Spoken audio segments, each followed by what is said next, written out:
السلام عليكم.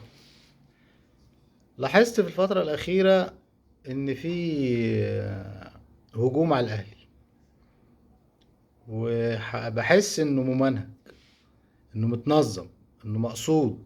يعني في تربص بالنادي.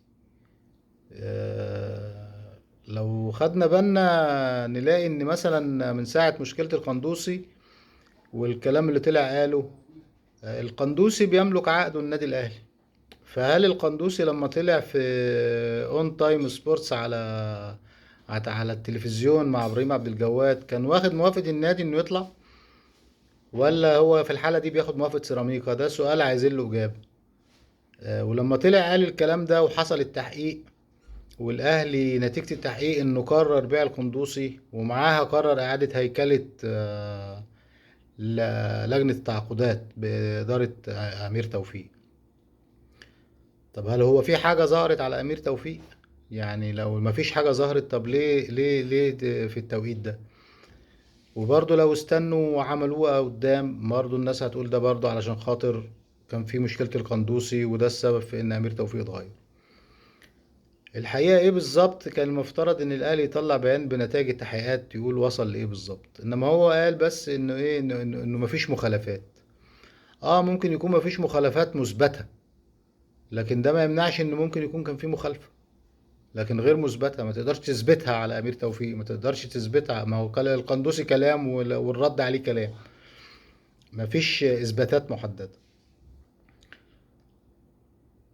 ولكن ده يخلينا نروح بعديها ان نلاقي برضو على اون تايم برضو مستضيفين عمار حمدي اللي تم بيعه لزد، وتلاقي عمار حمدي طالع بيتغزل في جمهور نادي الزمالك، وانا بحب جمهور نادي الزمالك فليه؟ ليه دلوقتي؟ ليه كل الكلام ده بيطلع؟ يوم اول حلقة للكابتن احمد شوبير، برنامج حارس الاهلي على قناة الاهلي، آه، نلاقي ان ام بي سي طبعا بقيادة الشيخ تركي آل الشيخ مستضيفين اهم واكتر مدرب بيحب جمهور النادي الاهلي، مانويل جوزيه. مستضيفينه في نفس اليوم بحيث انه يسحب بساط المشاهدة من اول حلقة عند كابتن احمد شوبير في حارس الاهلي. اللعبة حلوة ديت، ما نقولش فيها حاجة، يعني شغل اعلام على مستوى، بس يعني برضو تحس ان ايه، الاهلي النهاردة عنده في قناته اللي بتتطور وبيفتحها النهاردة ببرنامج جديد مع اعلامي كبير، وهو رقم واحد. يعني ابى من ابى تختلف تتفق معاه، هو رقم واحد في الاعلام الرياضي احمد شوبير. بغض النظر عن حبك او كرهك ليه، لا هو رقم واحد. وحتى لما قلنا سبورت فسخت تعاقدها معاه، هو رجع تاني معاها دلوقتي بس في الاف ام، على الراديو.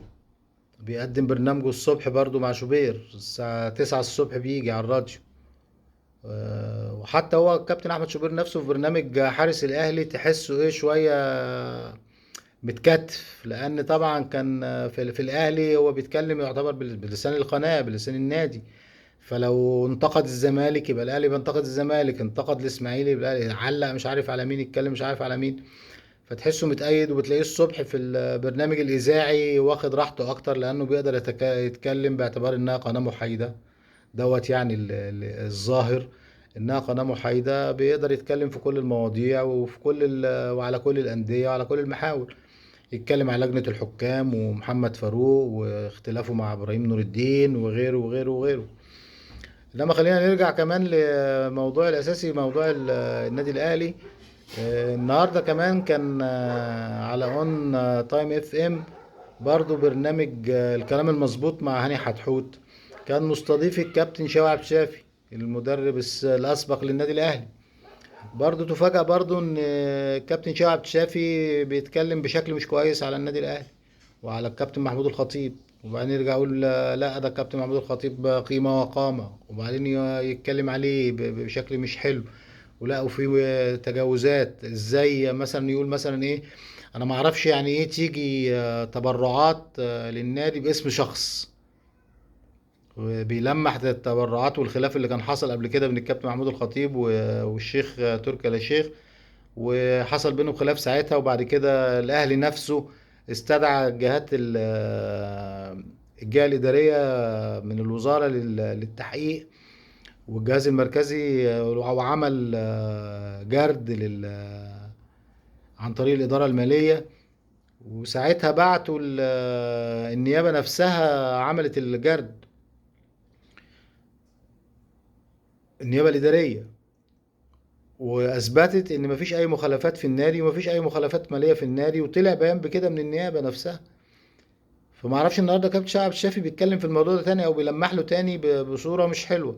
ما اعرفش ليه ولاد النادي في منهم يعني زي ما قال البعض عفوا، زي ما قال البعض في وقتها مثلا كان الكابتن شعب شافي برضو كان طلع قبل كده وقال كلام برضو مش جاد عن النادي، ورد عليه المهندس عادل القيعي والاستاذ ابراهيم المنيسي في ملك وكتابة، وقالوا ان هو عشان بعيد وان هو مش شغال في النادي وكده، وهو رجع بعديها رد وقال لا وانا مش كده ومش صح ليه المهاترات دي؟ يعني ليه الناس اللي ليها قيمة في النادي وكان ليها تاريخ، وواحد زي كابتن شعب الشافي كان لاعب وكان مؤثر وليه بطولات كلاعب وانجز مع النادي ودرب الفريق الاول وخد بيه بطولات وخد بيه كاس افريقيا، يعني ليك انجازات وليك رصيد كبير عند الجماهير. ليه لما نكون بعاد نتكلم بصورة مش كويسة عن النادي؟ واذا كنا عايزين فعلا احنا فعلا مخلصين وشايفين فيه خطأ وعايزين نصلحه، يبقى الكلام مع المسؤولين بشكل مباشر، واعتقد انك تقدر توصل لاي حد فيهم.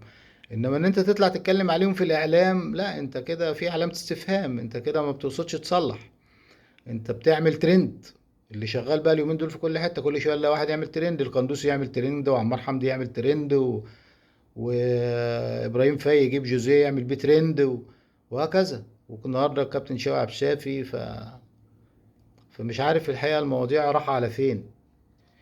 وقبل كده برضو كان في الكابتن مجدي عبد الغني برضو قعد فتره برضو من الفترات برضو بيتكلم بشكل مش حلو عن النادي. كابتن مصطفى يونس، يا جماعه انتوا لا ناس كبار ليها اسم كبير في النادي، ما ينفعش يكون دي مواقفكم. بصراحه هي في حقكم مش كويسه كلكم بشكل عام. حتى لو في اخطاء في النادي، النادي نادي كبير ومؤسسه كبيره ووارد ان يحصل فيه اخطاء، ويتقعد على الترابيزة مع المسؤولين، وكلكم تقدروا توصلوا لكل المسؤولين اللي في النادي وتقدروا تتكلموا معاهم وتنقلوا وجهة نظركم، وتعرفوا كمان اللي حاصل ده حاصل ليه عن قرب. انما من بعيد كده بنلطش بنخبط، طب ما في الاخر ايه النتيجة؟ وصلت ليه انت لما قلت الكلام ده؟ انت او غيرك او غيرك او غيرك، ايه الاستفادة؟ قندوس استفاد ايه؟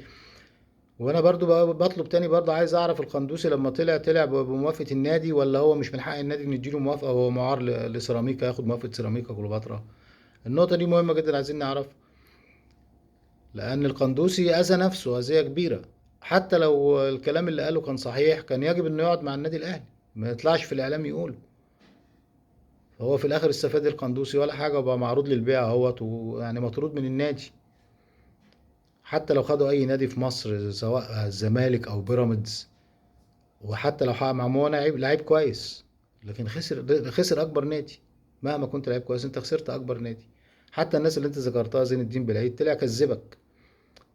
ف مش عارف الحقيقه.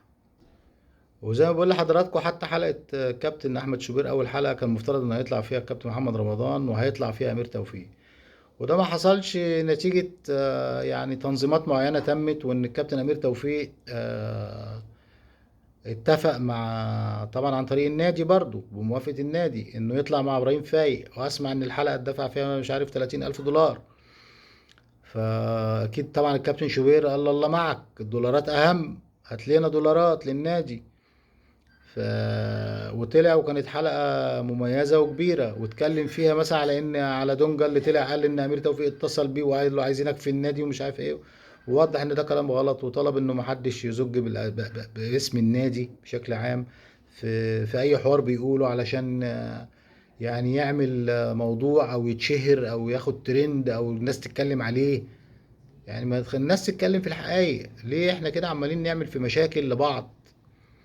ما كل واحد يبص في ورقته، على رأي سمير زاهر، آسف، على رأي سيف زاهر. ما كل واحد يبص في ورقته، يعني ما بتبص في ورقة غيرك ليه؟ ما تخليك في ورقتك يا سيدي. يعني سيبوا الاهلي في حاله. هو الاهلي احسن نادي في مصر، احسن نادي في افريقيا، احسن نادي في الشرق الاوسط، احسن نادي عربي واقوى نادي عربي، وان اكتر نادي وصل للعالمية. عايزين يساعدوا النادي، اقفوا جنبه، مش تحاربوه علشان يقع. تستفيدوا ايه؟ ده الاهلي في خلال ال 15 سنه اللي فاتت، ما كانش في ال 20 سنه اللي فاتت، هو اللي عامل اسم للكره المصريه، وهو اللي مخلي اسم مصر وكره مصر يعني على المستوى العالمي موجوده في كل حته. مين غير الاهلي عمل ده؟ مين؟ حد يقول لي كده مين؟ اي حد من بينتمي لاي جهه، اي فرقه، يقول لي مين؟ لاي جمهور، قول لي مين فرقتك عملت ايه للكره في مصر؟ ودتنا فين؟ ولا حاجه. اتعلموا من الاهلي واستفيدوا منه، بدل ما تهاجموه اتعلموا منه واستفيدوا منه. احسن لكم كلكم. السلام عليكم ورحمه الله.